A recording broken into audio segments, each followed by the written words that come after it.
So, welcome to episode 5. Today, we're going to get touch on chapter 1 and then hit into the 7 churches, beginning with Ephesus. But as we ended last week with, Revelation, chapter 1, verse 1, and just to remind you, the focus of what this book is actually about, the book of Revelation. In the NIV, we'll translate it this way, that first verse, the revelation from Jesus Christ, but actually, I believe they get that wrong. The Message Bible, believe it or not, actually is closer to a literal translation. In it, it says, a revealing of Jesus the Messiah. God gave it to make plain to his servants what is about to happen. Now, it's semantics. Is a revelation from Jesus or revealing of Jesus? What it does tell us is this, that this book is not about the fall of Satan. It's not about the beast or its mark or 666 or any of that. It's actually about Jesus, his revelation, not only to the 7 churches, but to this present age and to the age to come, the future. He has it all, and it's revealed through Jesus. He will conquer all at the end. He will be the revelation. He will be Lord of all. And so it's really important that we keep this in the forefront of our mind as we go into this book, rather than get so hung up on all these little things. And we will get hung up on these things because a lot of it's actually quite interesting. But we just got to keep in the forefront of our minds that this book is actually about Jesus and his revelation. That's what actually it's all about. Now, let's get straight into it. We're going to start with verses 12 to 16 in chapter 1. John here is sharing with us a bit about what's going on, what he's seeing. Someone is speaking to him, so he starts by saying, I turned around to see the voice that was speaking to me, and when I turned, I saw 7 golden lampstands, and among the lampstands was someone like a son of man. Now, the term "son of man" is a fascinating one, and I could do just an episode just on the meaning of that and the richness behind it. But if we go back a few episodes when we talked about who the author most probably was of this book, the Book of Revelation, I make the case that it's John the Apostle, and actually it's comments like this where he says someone like a son of man. That's deeply Hebraic in nature. It's as Jewish as they come.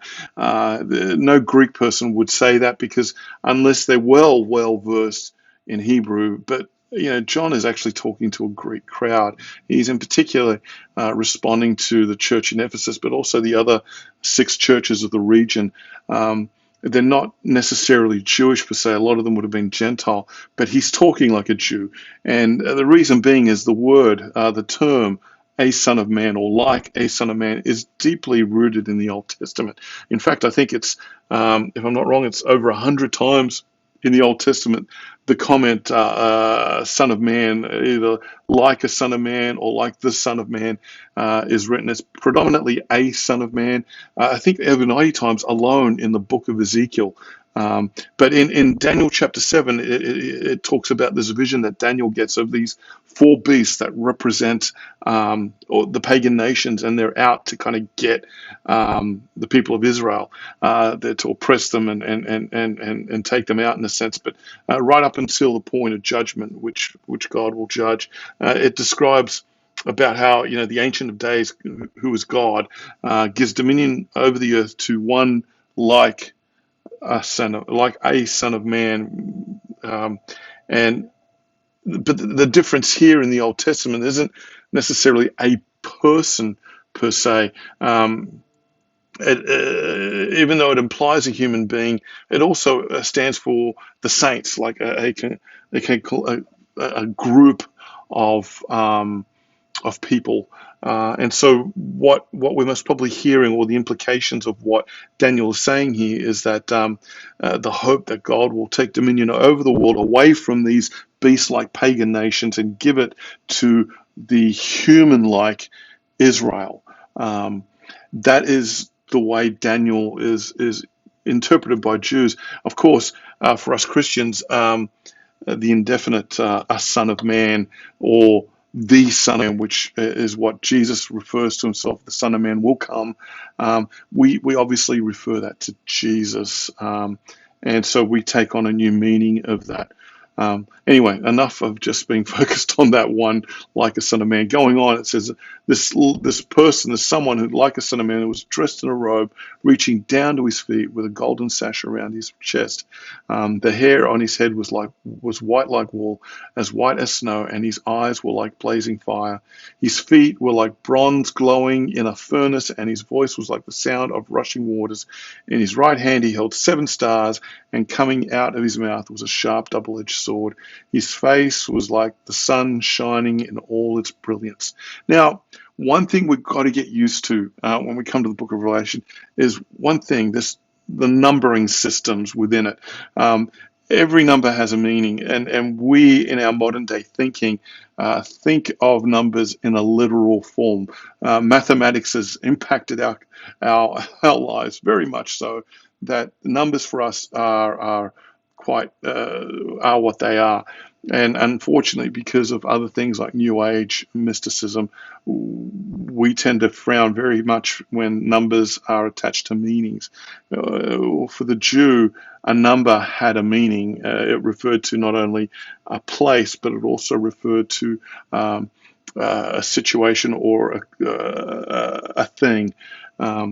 The number 7 that we see in particular, and we'll see quite a bit in this book, it doesn't just refer to the lampstands as we've read, but it refers to stars, to spirits, to seals, to trumpets. In fact, the number 7 appears well over 700 times in the Bible.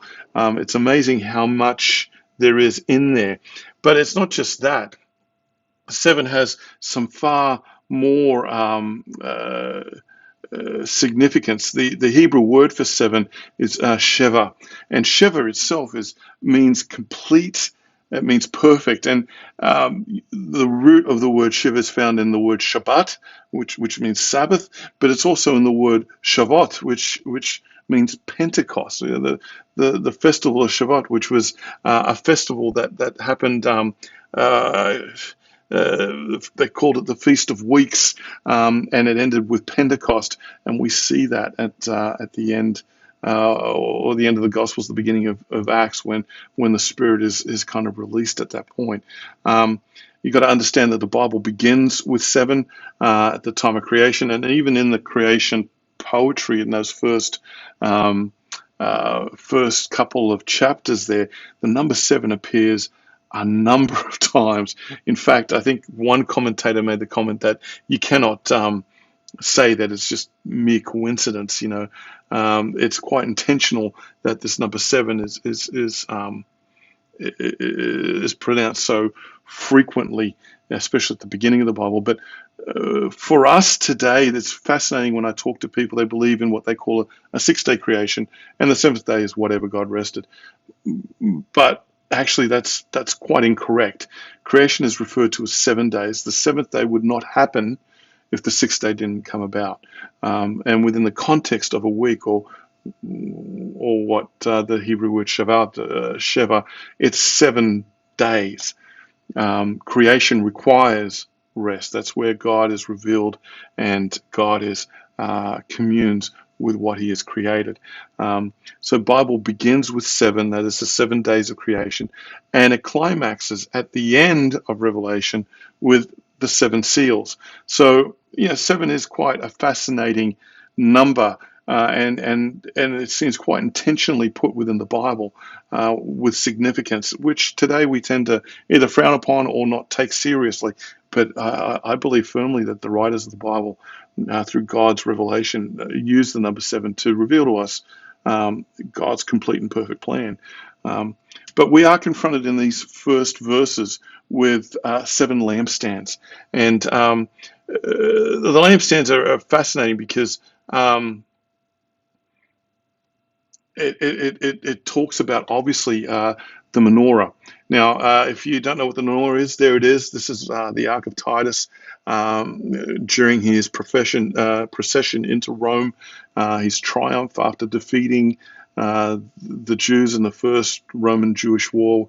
He sacked the temple, destroyed the temple, and took out the riches. And you can see there they're carrying, the Romans are carrying, and you can see the Jewish slaves and prisoners held there. But there is the big menorah, the seven lampstands. And it wasn't just a pretty lampstand. It was, when you walked into the temple, if you were a high priest and you walked into the temple, the first thing that would catch your eye was the only bit of light that you would find was coming out of these seven lampstands, out of the menorah. It was made of 1 talent of pure hammered gold, just 1 talent, about 45 kilos. It had 3 branches on each side and 1 in the middle. And yeah, 7, again, the numbers, the perfect, complete plan of God and sharing his light there. But for us today, the menorah is not just a pretty light stand. It symbolizes God's perfect plan that be fulfilled, in Christ and carried on through the Holy Spirit. And it's his light now that shines within us. The will and the awesomeness of our God, the Father. But without a doubt, the menorah is a symbol of Judaism. There's no two ways around it. You see that, and immediately you think to the temple, you think to the Jewish people. So the question then is, these 7 churches that we're about to go through, why 7? Why is he writing to just 7? Because there would have been more than just 7 churches, more than just 7 communities in that region. There would have been a number of others. Galatia was just to the north of that, not far from where these 7 churches are. But the reality is that there are 7 real churches. Each of those communities are real. They're in 7 real cities. There are cities that are there. They're historically there. And each one is given a very specific message. Other churches may have most probably experienced similar struggles at the time, but also down through the centuries. So though the letters may just be written to these 7 churches, they also are written with the bigger picture in mind. The 7 churches were real, let's not forget that, but at the same time, they speak to us today. And even though there might be 7 million churches today, each one of them, this message is for them as well, as it was for just those 7 churches at the time. So I hope you got all that.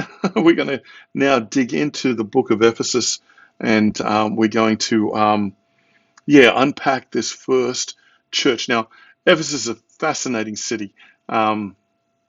It's no coincidence that it's the first church on the list. I, again, don't believe God does things by chance, so the order of the churches listed here has meaning. Ephesus was the largest of the 7 churches. It was actually the largest city in the whole region. It was a city that contained one of the famous 7 wonders of the ancient world, the Temple of Artemis. And it was also the patron city of the current, at the time of the writing of the book of Revelation, it was the patron city of Domitian. And Domitian himself, the only temple he built outside of Rome to his honor was built at Ephesus, which is really fascinating. In fact, it was quite a marvel in of itself, apparently. It was 3 stories high, and it was as large as 100 meters by 50 meters. There were 3 levels to go through. There was a huge statue of himself out the front, not only at the front of that, but also at the port where the ships came in. They were confronted by this huge statue of Domitian. It was the largest city in the region, but it also had some other famous things that drew people to it. This is what remains of the agora, the commercial marketplace. where you would go and buy and sell food and goods and clothes. Everything that came from the east came into this agora. Everything from the region came into this agora. People would come down once a week, even though the agora was every day. People came from different regions, would sell their wares and everything, have enough money, go back, work the ground, work whatever they were doing, then come back in and sell again. And it was kind of like the way they lived their lives. And the agora at Ephesus was the largest of the region. There were two agoras, actually. There was the commercial one and one that I guess you would call political. And it's kind of based on the Athenian principle of having a place to come and listen to people talk and speak. And so there was an agora for commercial purposes to go in there and sell your wares and your food and buy. And then there was the kind of the political agora, and that would be the place where you would hear um, philosophers, theologians at the time of various different religious facts, and also politicians and edicts that would be issued and debates that would rage within those areas. Uh,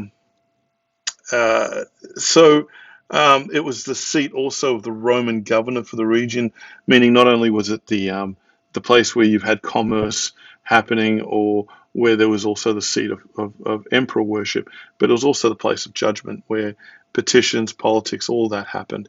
And it will come up obviously later in the book of Revelation, amongst other things. Now, being an important center made the church in Ephesus also an important one. So there are at least 5 biblical letters that involve Ephesus, not including Acts, which would make it 6, but the letter to the Ephesians themselves, 1 and 2 Timothy, 1 John, and most probably also 2 and 3 John, and of course the book of Revelation as we're reading it. It had everyone from Paul, Apollos, Timothy, and John all visit or be a part of the community in Ephesus. So it was, from a biblical standpoint, quite an important city. It was also the center, as I said, there's a temple Domitian, but it was also the center of the imperial cult, emperor worship. And so it was the place where you came to give honor, give praise to the emperor and worship him as God. When it comes to Ephesus, we talk about later on, we talk a bit about the mark of the beast, and this would have been very clear at Ephesus when we talk about what that means. And it upsets me when I hear people, say, "Oh, the vaccine's the mark of the beast," or the credit card, or the implant, or this or that. They completely miss what people in the first century actually went through. In fact, it makes a bit of a mockery of them, because the mark of the beast at that stage in that time meant something very different than what we kind of throw out there today. Let me make this clear. The mark is not something that happens by chance. It's not accidental. It's not like it's subversive that will happen without you knowing about it. It is a very clear distinction and choice that you make. When you had to enter the agora, now you can see in this picture here, you've got a couple of people down there in the bottom right-hand corner. They imagine at that point they're walking along the main road and they come into the agora. They turn right into the agora. At that point there would be an incense pit, a little sand pit there, with incense candles sticking out with a bit of ash hanging off the edge, and the Roman centurion and the collector of monies, most probably paying to get in, would have been there, and you couldn't go forward unless you light an incense candle in honor of the god Domitian, the emperor. And you would then stick your little candle in this little sand dish bowl thing, and as it burns the candle through, the incense ash above is what you grab, and then you kind of rub it on your forehead, and that then told all of the workers within the agora that you've made the appropriate offering to the emperor, and now you can buy and sell. Now, when we come later on in the book of Revelation, we're confronted with those who then actually take upon themselves this mark of the beast, and in part was out of necessity. If we can't buy or sell food in an agrarian society, how do we live? How do we make a living? How do we support one another? How can we eat? Um, but if I have to compromise and acknowledge that Domitian is God, then I'm turning my back on God, the real God. Um, and so, yeah, there was a group called the Nicolaitans that came out. We'll read a bit about them further down the line, who were kind of proposing these compromises. Oh, just take the mark. God wants you to eat and all that kind of stuff. And so that's where the mark of the beast actually comes from. And when we get that number 666, as I've said earlier, 666 is not the mark that's put on your forehead. It's not the number, but the number of the beast is 666. It's the number six, the number of man, which will never be seven, which is the complete, the perfect God. It's six, which is always one short, and it's not just once, but three times. Perfect again, rounded off, 666. That just tells the people at the time, look, just don't worry about who this guy is. He is not God. He's just a man. Um, and so, yeah, you'll see that in particular in Ephesus, where they're confronted with this mark and where they have to submit to emperor worship, maybe even more so than in other cities in the region, because Ephesus was the patron city of Domitian. So even more so was it expressed there.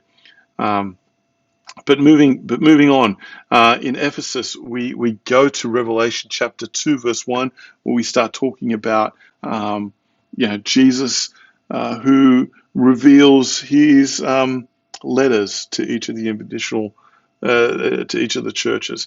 He starts with chapter 2, verse 1, where he says, "These are the words of him who holds the seven stars in his right hand and walks among the seven golden lampstands."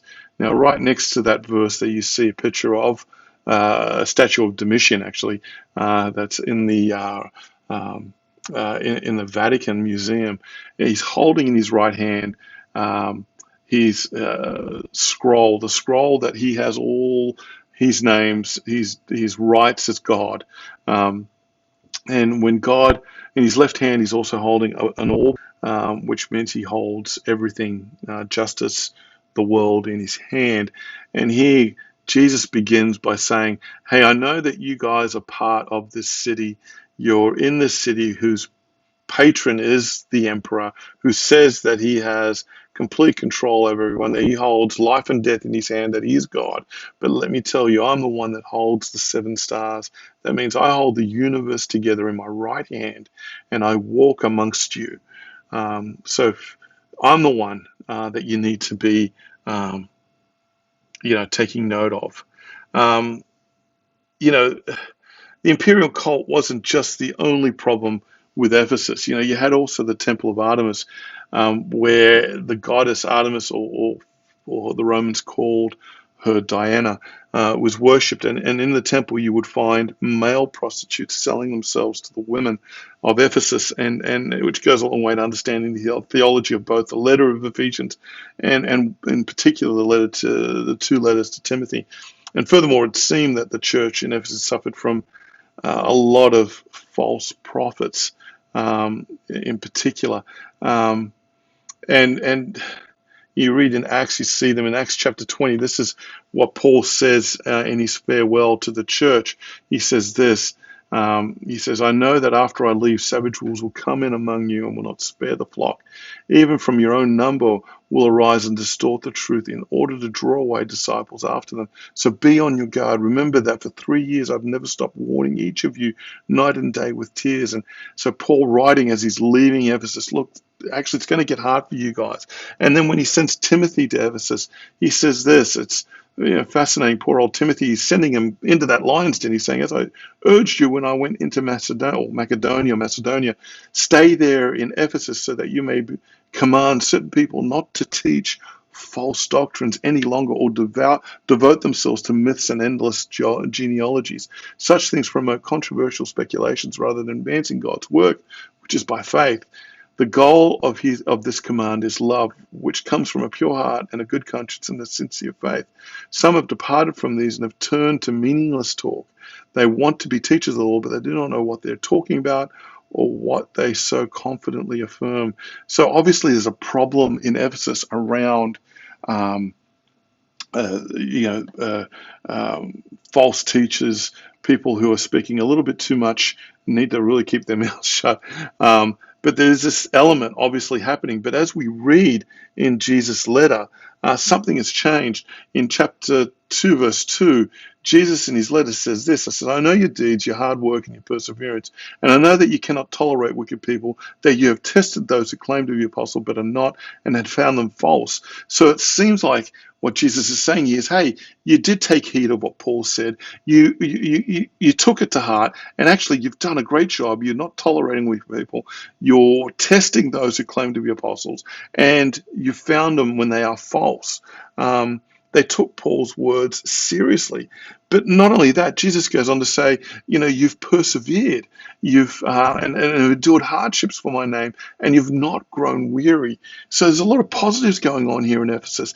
In the midst of being in this city, just imagine for a moment living in a place like Ephesus, where the patron is this evil man who believes he's God. And if you do not do as he says, you could either suffer the pain of a pretty bad death, or you won't be allowed to go buy and sell food. I mean, we get all bent out of shape with our masks on, and with this whole vaccine pass and stuff. But imagine you couldn't do that if you didn't honor him as God.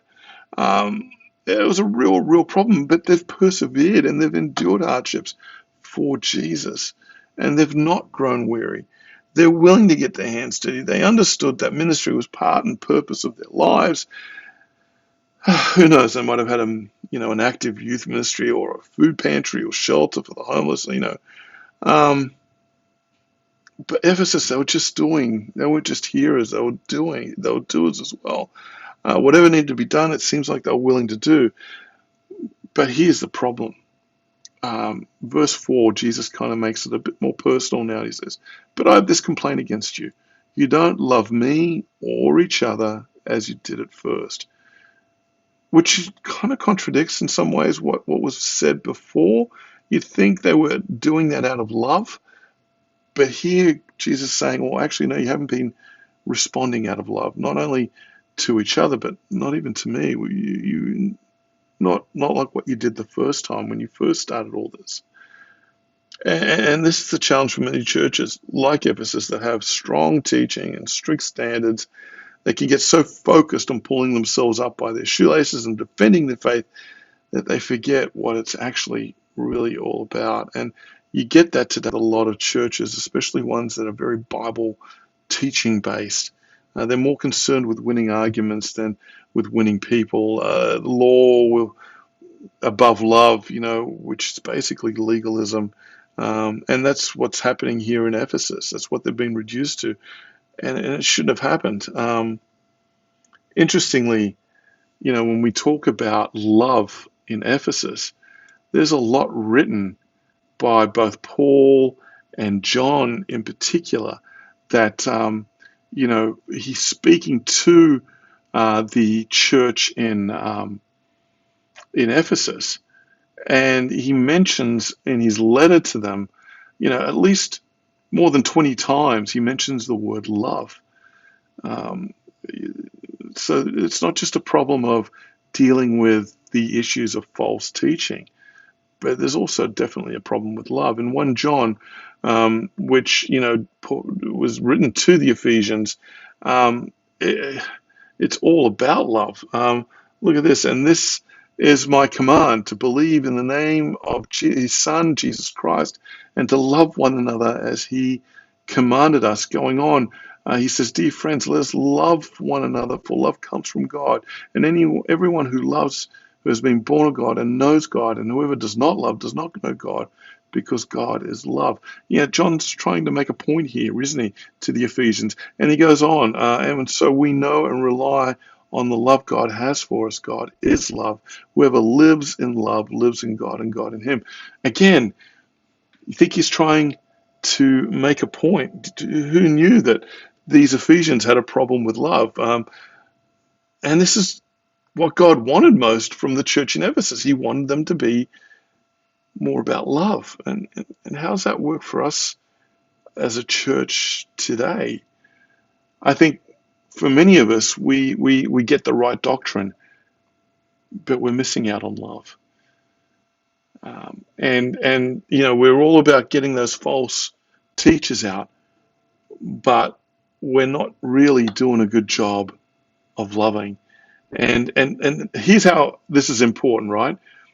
So if you think that love is not as important as right doctrine, this is how Jesus reacts to them in relation to this. He goes, "So remember where you were before you fell.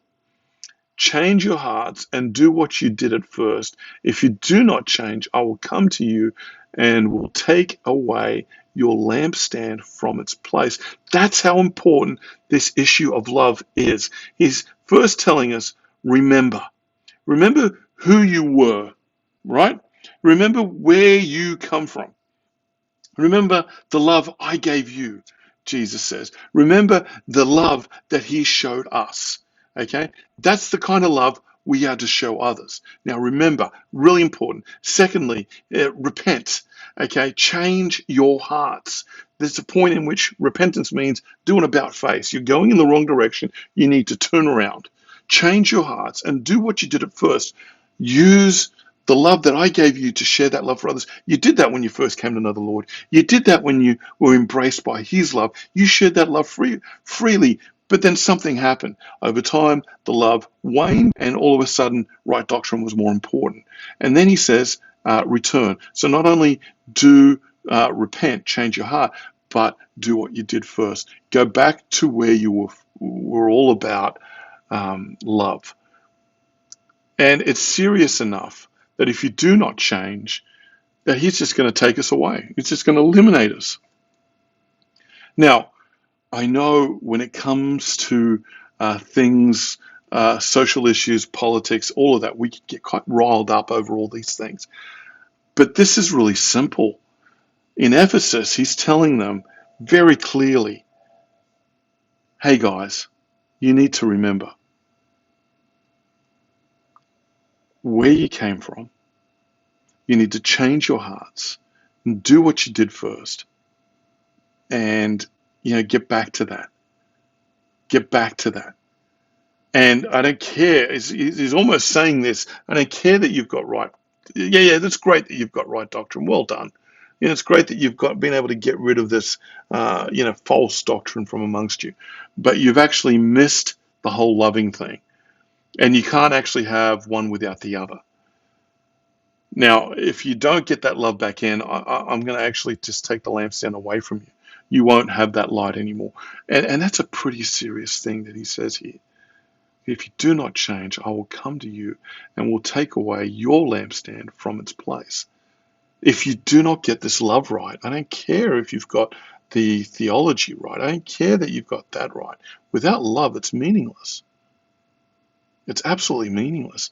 So just imagine today how many churches you know that work really hard to get the right doctrine, but have no love. And there are a lot of places like that.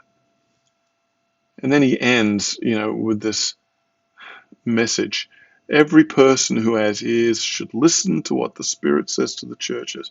To those who win the victory, I will give the right to eat from the fruit of the tree of life, which is in the garden of God. Now, there's a deeper message in this that the people in Ephesus would have understood far more better than just us reading these. We all understand the fruit of the tree from the tree of life in the book of Genesis, there in the Garden of Eden. And for some of us, if we read to the end of the book of Revelation, there'll be many trees of life in the new age to come.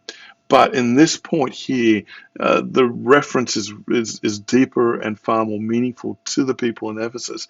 See, the great temple of Artemis had these extensive grounds, and in the middle it had this wonderful garden that focused on a particular tree, which was used not only as a sacred shrine, but it was also a focal point of a system of asylum. This tree even featured on some of the local coins, and criminals who came within a certain distance of it would be free of capture or punishment. So, if they got to the tree, they could be exonerated of their crime. And so The Romans had actually posted a number of guard stations around the Temple of Artemis so that criminals would have to really sneak around them to get in. But that's what it meant. They had to let them free. So it's no accident that the letter finishes with the promise that God too has a garden, a beautiful garden, and at its heart, the tree of life. And he's reminding the people of Ephesus, like, hey, I know that you know about this tree. I know that you know about what right doctrine is, but without love, you're not going to have access to that tree.